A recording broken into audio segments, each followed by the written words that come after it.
Righty, Steve, thanks very much. Well, it was supposed to be your usual press conference out of the Capitol, but tonight it is creating a firestorm. At the center is a Republican state senator who said that Hitler would be proud of Governor Cuomo. Pat Bailey was there, and he joins us live now from our Albany bureau with the play-by-play on this one. This is kind of a wild one, Pat.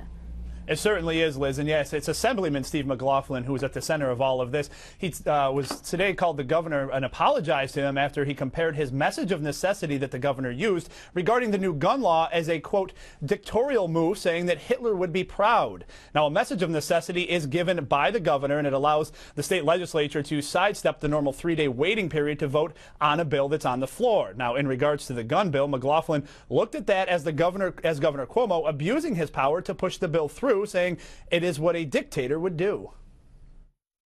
And we're told basically to shut up and vote. And that's what this is all about. Just don't question it, just vote. That's basically the message here. If that's not dictatorial, I don't know what is. Hitler would be proud. Mussolini would be proud of what we did here. Moscow would be proud. It's those comments that sparked debate Tuesday throughout the state capitol. Those who shared the assembly chamber with Steve McLaughlin say the comments were out of line. He has a right to say it. He has a right to say whatever he wants, but it doesn't really help the cause by labeling people or by saying things like that. It's not my style, and I wish it wouldn't be his. How would you characterize those comments? They're a little bit harsh. Also, though, quite frankly, I've heard those comments made from other organizations who are not happy with the way this process went through. I made an analogy that I should not have made. Later in the day, McLaughlin agreed. He issued this statement on YouTube, apologizing to everyone. I spoke with him after the video was made. He said he called the governor to apologize. You regret saying it? I do regret saying it. Almost immediately after I said I shouldn't have said that. So it's just a heat of the moment type of thing, and I do regret saying it for sure, and I apologize to him. I just used a really bad analogy. So, you know, when you make a mistake, you have to apologize, and that's what I did.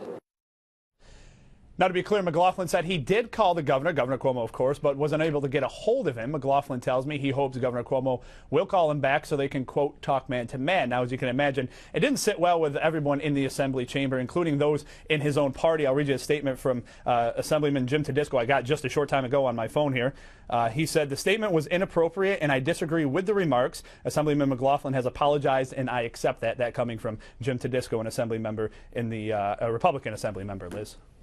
I mean, the potential is there, Pat, that when he said this, the whole room gasped. But what really was the mood? How did they take it? Well, it's interesting. When he said it, there was kind of a lot of journalists looking around at each other, looking around and saying, did he kind of just say that? Nobody really gasped. But then when the Gannett reporter kind of pressed him on it, it was sort of his forum, if you will, to ask McLaughlin what he meant by that. And he did. He pressed him. He asked 3 or 4 times if it was an appropriate question. And McLaughlin said that at the time, at least, he said, I stood by it. And he said it was a dictatorial thing for the governor to do, to use the message of necessity to, in McLaughlin's words, push the bill through. So at the time, McLaughlin said that he stood by it. But of course, 5 hours after the fact, we are now seeing that he apologized. Yeah, and that would be my other follow-up. Do you think he was pressured into that apology? I mean, was there that kind of visceral reaction to it? Well, now that's a good question, and here's after that press conference, I went over to the Capitol because the Assembly was in session, and just as he was going in, clocking in for session, I asked him, and this was about 1 o'clock. I said, "Can we talk to you about the remarks? It's getting a lot of traction on the internet and on blogs." And he said, "I really have nothing to say." He said, "I still stand by it," and that was about 1 o'clock. And then he said, "You know what? Give me about an hour or so to think about it." Well, about 3 o'clock, he was out of session. He went in the back to the minority party's chambers, and then came out about 4 o'clock after he made the video, and then that's when he spoke to me on camera. So in about a 3-hour span, he changed his mind. All right. It's certainly an interesting thing. And I'm sure there'll be more reaction over time. But thank you, Pat, for that.